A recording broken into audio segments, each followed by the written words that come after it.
Hello दोस्तों, नमस्कार। स्वागत है एक बार फिर से आप सभी का अपने प्रिय चैनल पर। दोस्तों आपको बता दें जो अभी की सबसे बड़ी खबर आ रही है, जहां पर ब्रिक्स शिखर सम्मेलन में आमने सामने होंगे प्रधानमंत्री नरेंद्र मोदी जी और चीनी राष्ट्रपति। आखिर क्या बातचीत होगी इनके बीच में? दोस्तों द्विपक्षीय बैठक की बहुत बड़ी संभावना, आपको पूरी जानकारी बताने वाले हैं। साथ ही साथ बताएंगे जहाँ लद्दाख से बहुत बड़े विस्फोट की खबर आ रही है दोस्तों, जिसमें 3 की मौत, 8 हुए घायल। बताएंगे क्या है बड़ी खबर लद्दाख से। साथ ही साथ आपको बताएंगे जहां पर इमरान खान को हो सकती है मौत की सजा। जी हां दोस्तों, बताएंगे क्या है मुद्दा। साथ ही साथ आपको बताएंगे जहां 20 अगस्त से इन राज्यों में 40 रुपए किलो टमाटर बेचेगी सरकार। क्या आप भी उस राज्य में आते हैं? दोस्तों सारी जानकारियां बताएंगे, बन रहिएगा वीडियो के अंत तक। लेकिन उससे पहले अगर आप भी अपने भारत देश का दिल से समर्थन करते हैं और मानते हैं कि भारतीय सेना में वो शौर्य, ताकत, बल, क्षमता, पराक्रम है जो किसी अन्य देश की सेनाओं में नहीं है, तो इस वीडियो को भी कर दीजिए लाइक, चैनल कर दीजिए सब्सक्राइब, बेल आइकन दबाइए, साथ ही कमेंट बॉक्स में लिख दीजिएगा जय हिंद। जी हां दोस्तों, तो अब बात करते हैं पहली और सबसे बड़ी खबर की, जहां ब्रिक्स शिखर सम्मेलन में आमने सामने होंगे प्रधानमंत्री नरेंद्र मोदी जी और चीनी राष्ट्रपति शी जिनपिंग। क्या होगी बात आपको बता दें, चीन के राष्ट्रपति शी जिनपिंग अगले हफ्ता दक्षिण अफ्रीका की राजकीय यात्रा पर होंगे। इसके साथ विदेश मंत्रालय ने पुष्टि की है कि वो जोहान्सबर्ग में ब्रिक्स शिखर सम्मेलन में हिस्सा लेंगे। रूस और यूक्रेन युद्ध के कारण जब खनिजों की प्रतिस्पर्धा बढ़ी है और दुनिया 2 हिस्सों में बटी है, तब अफ्रीका एक नए राजनयिक युद्ध के मैदान के रूप में सामने आया है। पश्चिमी देश रशिया और चाइना यहां अपना प्रभाव बढ़ाने में जुटे हैं। ब्रिक्स सम्मेलन के दौरान शी जिनपिंग और पीएम नरेंद्र मोदी आमने सामने होंगे। जी हां दोस्तों, चीनी विदेश मंत्रालय के प्रवक्ता हुआ चुनिंग ने कहा कि दक्षिण अफ्रीका गणराज्य को राष्ट्रपति सिरिल रामाफोसा के निमंत्रण पर राष्ट्रपति शी जिनपिंग दक्षिण अफ्रीका के जोहान्सबर्ग में होने वाले 15वें ब्रिक्स शिखर सम्मेलन में भाग लेंगे और 21 से 24 अगस्त तक दक्षिण अफ्रीका की राजकीय यात्रा करेंगे। मार्च में रशिया की आधिकारिक राजकीय यात्रा के बाद ये शी जिनपिंग की 2023 की दूसरी इंटरनेशनल यात्रा होगी। जी हां, दक्षिण अफ्रीका के विदेश मंत्री नलेदी पंडोर ने इस महीने कहा था कि ब्राजील, चीन, भारत और दक्षिण अफ्रीका के प्रमुख और रशिया के शीर्ष राजनयिक 22 से 24 अगस्त को ब्रिक्स में शामिल होंगे। जी हां, ऐसे में दोस्तों कयास ये लगाया जा रहा है कि पीएम नरेंद्र मोदी जी और शी जिनपिंग के बीच में बहुत बड़ा द्विपक्षीय बैठक हो सकता है। जी हां दोस्तों, अब इस पर आपका क्या कहना है, अपनी राय अवश्य दीजिएगा। क्या प्रधानमंत्री नरेंद्र मोदी जी को द्विपक्षीय वार्तालाप करना चाहिए शी जिनपिंग के साथ? हाँ या ना में जवाब जरूर दीजिएगा। अगली खबर की बात करते हैं, जहां लद्दाख से सबसे बड़ी खबर, कारगिल के द्रास की स्क्रैप साइट पर हुआ भयंकर विस्फोट, 3 की मौत और 8 हुए घायल। जी हाँ दोस्तों, बड़ी खबर आपको बता दें, लद्दाख में स्थित कारगिल के द्रास शहर के कबाड़ी नाला में एक स्क्रैप साइट के पास शुक्रवार की देर शाम एक भयंकर विस्फोट हुआ, जिसमें 3 लोगों की मौत हो गई और 8 लोग गंभीर रूप से घायल हुए हैं। कारगिल एसएसपी अनायत अली चौधरी ने बताया है कि विस्फोट में जख्मी हुए घायलों को एसडीएच द्रास अस्पताल में भर्ती करवाया गया है। मीडिया रिपोर्ट के अनुसार यह धमाका एक कबाड़ी की साइट के अंदर रखी किसी संदिग्ध चीज में हुए विस्फोट के कारण हुआ, तभी वहां मौजूद 3 लोगों की मौत हो गई और 8 लोग गंभीर रूप से इस विस्फोट का शिकार हुए हैं। साथ ही साथ दोस्तों अगली खबर की बात करें, जहां इमरान खान की मुश्किलें नहीं हो रही कम, सीक्रेट डॉक्यूमेंट लीक करने का मुकदमा हुआ दर्ज, हो सकती है मौत की सजा। जी हां दोस्तों, जेल में बंद पाकिस्तान के पूर्व प्रधानमंत्री इमरान खान को एक और तगड़ा झटका देते हुए उनके खिलाफ देश के अमेरिका स्थित दूतावास से एक गोपनीय राजनयिक दस्तावेज सिफर की सामग्री को सार्वजनिक करने के आरोप में सरकारी गोपनीयता अधिनियम के तहत मामला दर्ज किया गया है। एक मीडिया रिपोर्ट में शुक्रवार को यह जानकारी सामने आई है। इमरान खान जो 70 वर्ष के हैं दोस्तों, इस महीने की शुरुआत में भ्रष्टाचार के एक मामले में अदालत की ओर से सजा सुनाए जाने के बाद 3 साल की सजा काट रहे हैं। जियो न्यूज ने सूत्रों के हवाले से अपनी एक रिपोर्ट में दावा किया है कि पाकिस्तान तहरीक इंसाफ यानी पीटीआई के प्रमुख इमरान खान पर उनके खिलाफ संघीय जांच एजेंसी यानी एफआईए की ओर से दर्ज की गई प्राथमिकी के आधार पर सिफर यानी कि गोपनीय राजनयिक दस्तावेज मामले में सरकारी गोपनीयता अधिनियम 1923 की धारा 5 के तहत मामला दर्ज किया गया है। इसमें कहा गया है कि एफआईए की आतंकवाद निरोधक शाखा ने जांच के बाद सिफर के दुरुपयोग में इमरान खान की कथित संलिप्तता का पता चलने के बाद उनके खिलाफ मामला दर्ज किया था। जी हां दोस्तों, अब ऐसे में सबसे बड़ी बात यह है कि रिपोर्ट में कहा गया है कि धारा 5 के तहत अपराध साबित होने पर 2 से 14 साल की सजा हो सकती है और कुछ मामलों में मौत की सजा भी हो सकती है। जी हां दोस्तों, ऐसे में पाकिस्तान में एक प्रधानमंत्री की क्या इज्जत है, आप लोग इस खबर से ही समझ पा रहे होंगे। इतना ही नहीं दोस्तों, इमरान खान को जेल में दिया जा सकता है जहर। ये हम नहीं बल्कि उनकी पत्नी बुशरा बीवी ने पंजाब सरकार से जेल ट्रांसफर करने की मांग तक कर डाली डाली है। जी हाँ दोस्तों, पाकिस्तानी तहरीक-ए-इंसाफ के अध्यक्ष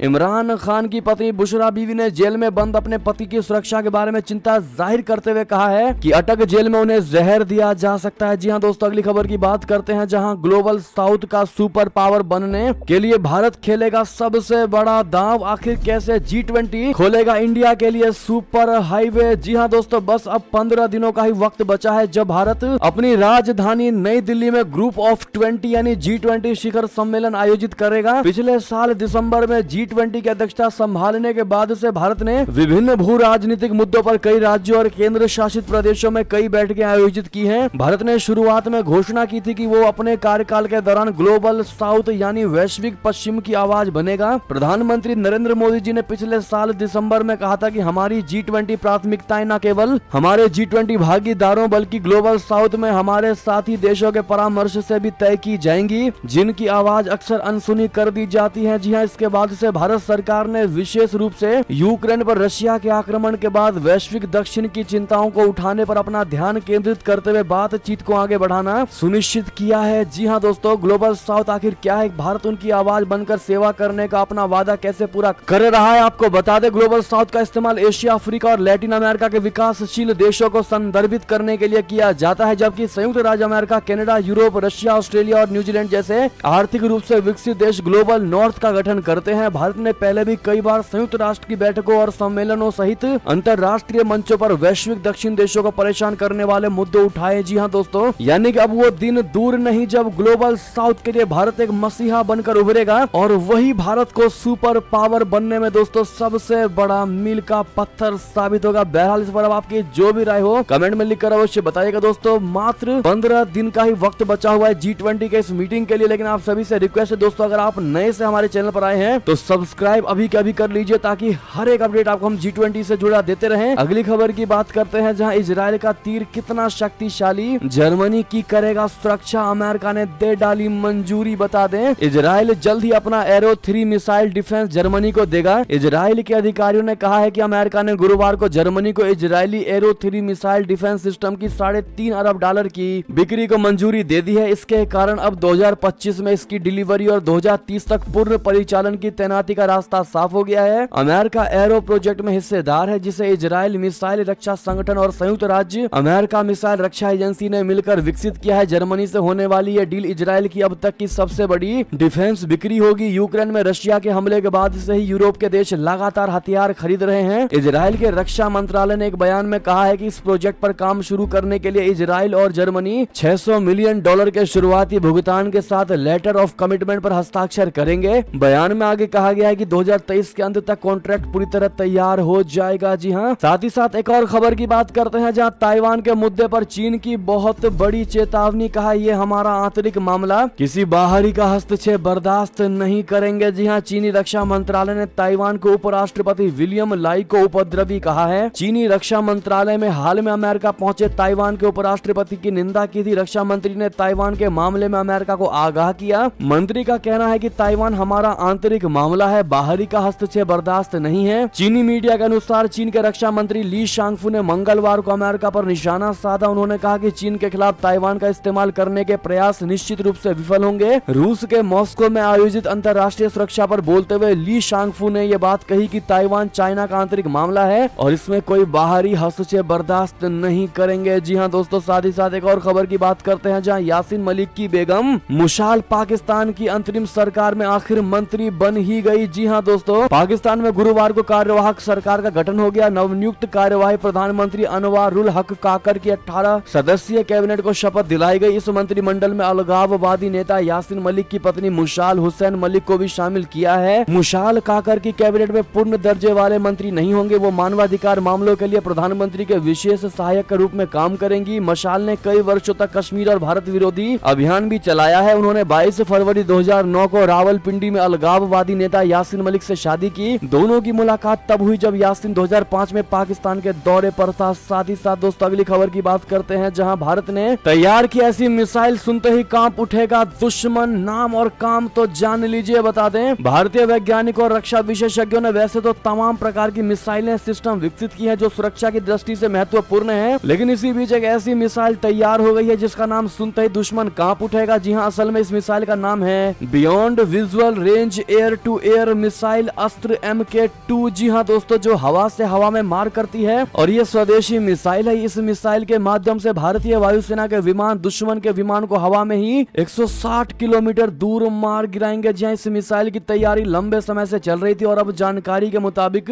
ये तैयार हो चुकी है। हालांकि अभी ये ट्रायल फेज में। इस मिसाइल की विशेषता सुनकर ना सिर्फ आप हैरान रह जाएंगे बल्कि इसके बारे में जानकर दुश्मन भी कांप उठेंगे। जानकारी के मुताबिक अस्त्र MK2 मिसाइल का भार 154 किलोग्राम है और इसकी लंबाई 12.6 फीट है। इसका व्यास 7 इंच है। इसमें हाई एक्सप्लोसिव या प्री फ्रेगमेंटेड HMX हथियार लगा सकते हैं। जी हाँ दोस्तों, और सबसे बड़ी बात इसकी ये है कि ये 15 किलोग्राम तक का हथियार भी साथ में लेकर चल सकता है, जो दुश्मन के खात्मे के लिए कारगर साबित हो सकती है। जी हाँ दोस्तों, ऐसे में अपने प्रधानमंत्री नरेंद्र मोदी जी को इस चीज के लिए कांग्रेचुलेशन जरूर कहिएगा। अगली खबर की बात करें, जहां नवाज की वतन वापसी को लगा ग्रहण, PMLN नेताओं के बीच नहीं बनी सहमति। जी हां, आम चुनाव से पहले पार्टी के वरिष्ठ नेता और पूर्व प्रधानमंत्री नवाज शरीफ की लंदन से वतन वापसी के संबंध में पाकिस्तान मुस्लिम लीग नवाज के नेताओं के बीच आम सहमति नहीं बन सकी है। मीडिया में आई एक खबर में बुधवार को यह जानकारी दी गई है। नवाज शरीफ नवंबर 2019 से ब्रिटेन में रह रहे। उन्हें 2018 में अल अजीजिया मिल्स और एनवे फील्ड भ्रष्टाचार मामलों में दोषी ठहराया गया था। वो अल अजीजिया मिल्स मामले में लाहौर की कोर्ट लखपत जेल में 7 साल की सजा काट रहे थे और इसी दौरान उन्हें 2019 में चिकित्सा आधार पर लंदन जाने की इजाजत दी गई। मुल्क के सियासी हालात, आगामी आम चुनाव और नवाज शरीफ की वतन वापसी पर चर्चा के लिए मंगलवार को पार्टी अध्यक्ष शहबाज शरीफ की अध्यक्षता में PMLN नेताओं की एक बैठक हुई। बात करते हैं एक और बड़ी खबर की, जहां सीमा हैदर की कहानी में आया नया ट्विस्ट। भारत आने की तैयारी में है सीमा हैदर का पहला पति। अब कह रहा है ये बात, दरअसल सचिन मीना और सीमा हैदर की लव स्टोरी भारत पाकिस्तान में तहलका मचा रही है। आए दिन इसके बारे में कुछ ना कुछ खुलासे हो रहे हैं। इसी बीच इस कहानी में एक ऐसा ट्विस्ट आ गया है जिसे सुनकर कोई भी चौंक सकता है। जी हाँ दोस्तों, जानकारी के मुताबिक सीमा हैदर के पहले पति गुलाम हैदर भारत आने की तैयारी कर रहे हैं। अगर ऐसा होता है तो कहानी में मोड़ आना लाजमी है। गुलाम हैदर ने भारत आने के लिए वीजा अप्लाई किया है और इस बात का कबूलनामा उसने खुद किया है। वहीं एक बात और सामने आई है कि सचिन और सीमा की प्रेम कहानी पर फिल्म बनाने वाले फिल्मकार ने भी गुलाम हैदर को भारत आने का निमंत्रण दिया है। दरअसल सीमा के पहले पति गुलाम हैदर ने भारत आने के लिए वीजा अप्लाई किया है। मीडिया रिपोर्ट्स के मुताबिक हाल ही में एक यूट्यूब चैनल पर बातचीत के दौरान खुद गुलाम हैदर ने इस बात का खुलासा किया है। चलते हैं दोस्तों अगली खबर की तरफ, जहां रूसी नाकाबंदी को तोड़ काला सागर से सुरक्षित निकला पहला जहाज। अब क्या करेंगे व्लादिमीर पुतिन, बताते रशिया द्वारा अनाज समझौते से हटने के बाद पहली बार एक मालवाहक जहाज सुरक्षित रूप से काला सागर से होकर गुजरा है। इसे रशिया के लिए सीधी चुनौती मानी जा रही है। इस मालवाहक जहाज ने बंदरगाहों पर रूसी घेराबंदी को तोड़ दिया है। जहाज ने यूक्रेन द्वारा स्थापित शिपिंग कॉरिडोर यानी गलियारे का इस्तेमाल करके तुर्की तक काला सागर में सफलता पूर्वक यात्रा की है। समुद्री ट्रैकिंग प्लेटफॉर्म मॉनिटरिंग ट्रैफिक से पता चलता है कि इस जहाज का मालिकाना हक जर्मनी और चाइना के पास है। इसका नाम जोसेफ शुल्ते है। फिलहाल ये हांगकांग के झंडे तले माल की ढुलाई कर रहा है। इस कंटेनर जहाज का साइज लगभग 1000 फुट लंबा है। ऐसे में दोस्तों ये सबसे बड़ी चुनौती व्लादिमीर पुतिन के लिए है। अब इस पर वो क्या बड़ा कदम उठाएंगे दोस्तों, ये तो देखने वाली बात होगी। चलते हैं अगली खबर की तरफ, जहां कभी भी जल्द भारत आ सकता है 26/11 का आतंकी तहव्वुर राणा। अमेरिकी अदालत ने खारिज कर दी उसकी रिट याचिका। जी हाँ दोस्तों, बता दें अमेरिका की एक अदालत ने 2008 में मुंबई में हुए आतंकवादी हमलों के आरोपी और पाकिस्तानी मूल के कनाडाई व्यापारी तहव्वुर राणा की बंदी प्रत्यक्षीकरण याचिका खारिज कर दी है, जिसके बाद अमेरिका के विदेश मंत्री एंटनी ब्लिंकन द्वारा उसे भारत प्रत्यर्पित करने के लिए प्रमाण पत्र जारी करने का मार्ग प्रशस्त हो गया है। सेंट्रल डिस्ट्रिक्ट ऑफ कोलंबिया में यूनाइटेड स्टेट डिस्ट्रिक्ट के न्यायाधीश डेल एस फिशर ने 10 अगस्त के अपने आदेश में लिखा कि अदालत ने एक अलग आदेश जारी करके तहव्वुर राणा की बंदी प्रत्यक्षीकरण याचिका खारिज कर दी है। बहरहाल राणा ने इस आदेश के खिलाफ 9th सर्किट कोर्ट में याचिका दाखिल की और उस पर सुनवाई होने तक उसके भारत प्रत्यर्पण पर रोक लगाए जाने का अनुरोध किया है। चलते हैं दोस्तों अगली खबर की तरफ, जहां पर अमेरिकी सांसद इल्हान उमर के POK दौरे पर अब तक का सबसे बड़ा खुलासा पाकिस्तान ने उठाया था, उसका सारा का सारा खर्चा। जी हाँ दोस्तों, अमेरिकी सांसद इल्हान उमर एक बार फिर से बड़े विवादों में घिर गई है। दोस्तों इल्हान ने साल 2022 में पाकिस्तान के कब्जे वाले कश्मीर यानी POK का दौरा किया था। उसी दौरे को लेकर अब सनसनीखेज खुलासा हुआ है। अमेरिका की सालाना रिपोर्ट से पता चला है कि पाकिस्तान ने इल्हान के इस दौरे को फंड किया था। रिपोर्ट में बताया गया है कि पाकिस्तान सरकार ने 18 से 24 अप्रैल के के इल्हान उमर के दौरे को फंड किया था। इसमें उनके रहने से लेकर खाने तक का खर्चा भी शामिल था। जी हाँ, आपको बता दें कि इल्हान को उनके भारत विरोधी विचारों के लिए जाना जाता है। उन्होंने प्रधानमंत्री मोदी के अमेरिकी संसद में दिए गए भाषण का बहिष्कार भी किया था। बता दें कि इल्हान उमर भारत के खिलाफ कई बार विदेशी मंचों से आलोचना कर चुकी है। वे भारत को अल्पसंख्यक विरोधी भी बता चुकी है। अब ऐसे में दोस्तों पाकिस्तान ने कितनी बड़ी ये चाल चली है, क्या उसका मंसूबा था दोस्तों, आपको इस खबर से पता चल ही गया होगा। जो अमेरिकी सांसद को जबरदस्ती पैसा देकर के उसको पाकिस्तान ने कश्मीर भेजने की कोशिश की दोस्तों, और कहीं ना कहीं भारत को डिफेम करने की कोशिश की गई थी पाकिस्तान के द्वारा। इस पर आपकी अब जो भी राय हो दोस्तों बताइएगा जरूर, पर समय रहते इस बात का भी बड़ा खुलासा हुआ है। ऐसे में कमेंट में मोदी है तो मुमकिन है कहना मत भूलिएगा। आप लोग चलते हैं अगली खबर की तरफ, जहां चीनी नागरिकों की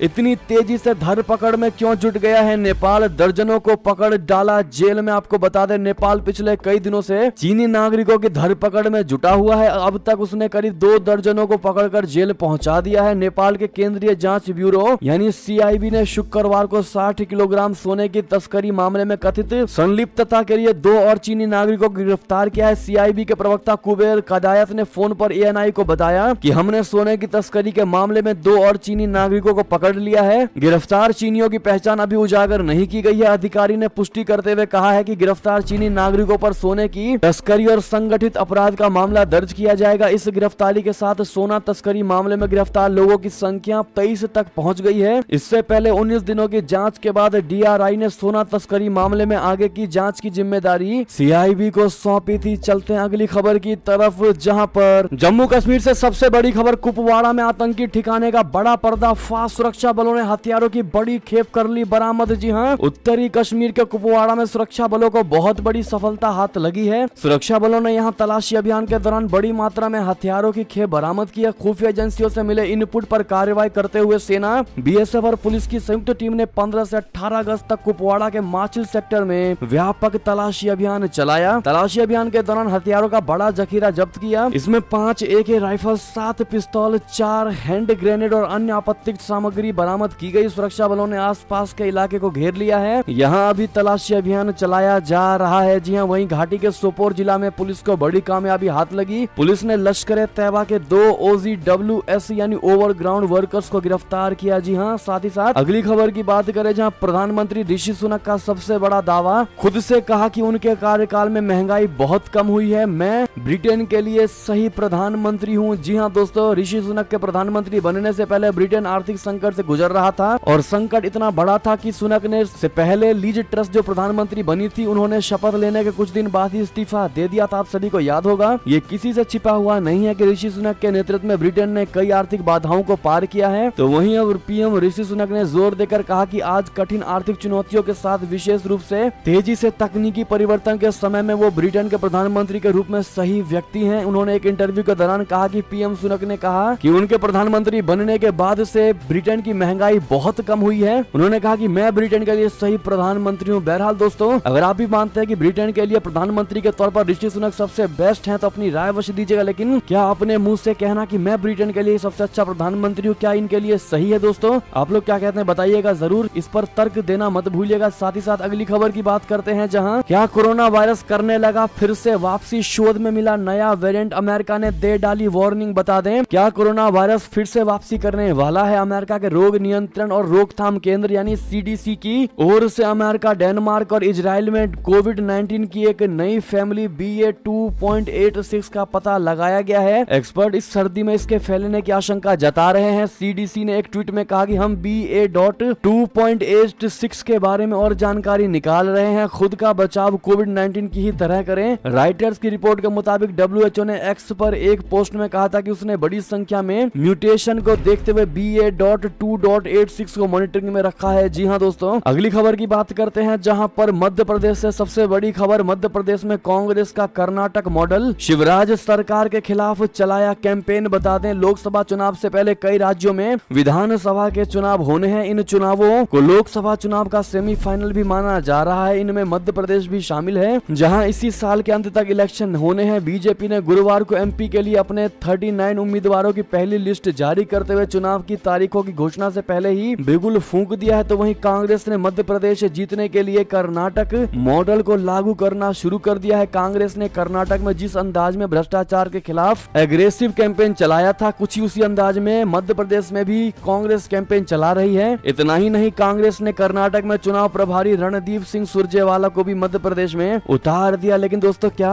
कर्नाटक मॉडल मध्य प्रदेश में कारगर साबित हो पाएगा? दोस्तों, आप लोग क्या कहते हैं, अपनी राय अवश्य दीजिएगा। साथ ही साथ अगली खबर की बात करें, जहां क्या अमेठी से चुनाव लड़ेंगे राहुल गांधी? कांग्रेसियों के गढ़ को स्मृति ईरानी बना चुकी है, अपना किला एक्सपेरिमेंट फेल हुआ तो क्या होगा आपको बता दें। उत्तर प्रदेश कांग्रेस के नवनियुक्त अध्यक्ष अजय राय के बयान से हड़कंप मच गया है। उन्होंने राहुल गांधी का अमेठी से लोकसभा चुनाव लड़ने का ऐलान किया है। उन्होंने ये भी कहा है कि प्रियंका गांधी चाहे तो वाराणसी से चुनाव लड़ सकती हैं। एक एक कार्यकर्ता उनके लिए जान लगा देगा। लोकसभा चुनाव के लिए यूपी बेहद अहम है, यहीं से केंद्र की सत्ता का रास्ता खुलता है। यूपी फतेह करने का मतलब है आधी जंग को जीत लेना। पिछले कुछ सालों में कांग्रेस ने लगातार यूपी में अपनी जमीन गंवाई है। 2019 के चुनाव में राहुल को पटकनी देकर केंद्रीय मंत्री स्मृति ईरानी जी ने पूरा खेल पलट दिया था। जो अमेठी कभी कांग्रेसियों का गढ़ हुआ करती थी, उसे स्मृति ईरानी ने अपना किला बना लिया है। उस सही मायने में स्मृति ईरानी की राजनीतिक पहचान ही अमेठी से बनी है। लेकिन क्या दोस्तों, अब राहुल गांधी अगर अमेठी से चुनाव लड़ेंगे तो क्या अपने किले को फिर से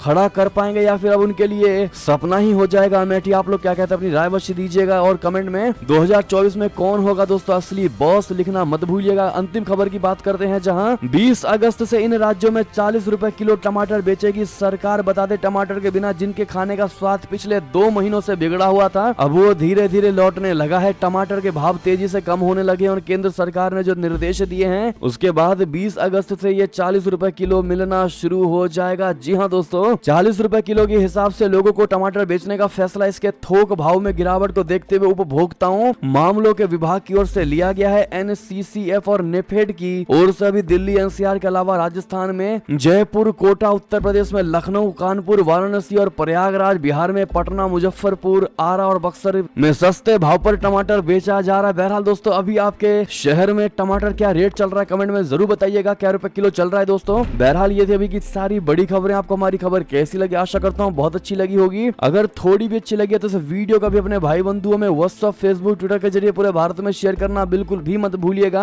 और अभी कर दीजिए इस वीडियो को लाइक, चैनल कर दीजिए सब्सक्राइब, बेल आइकन दबाइए, साथ ही कमेंट बॉक्स में लिख दीजिएगा जय हिंद, जय भारत। और यहाँ तक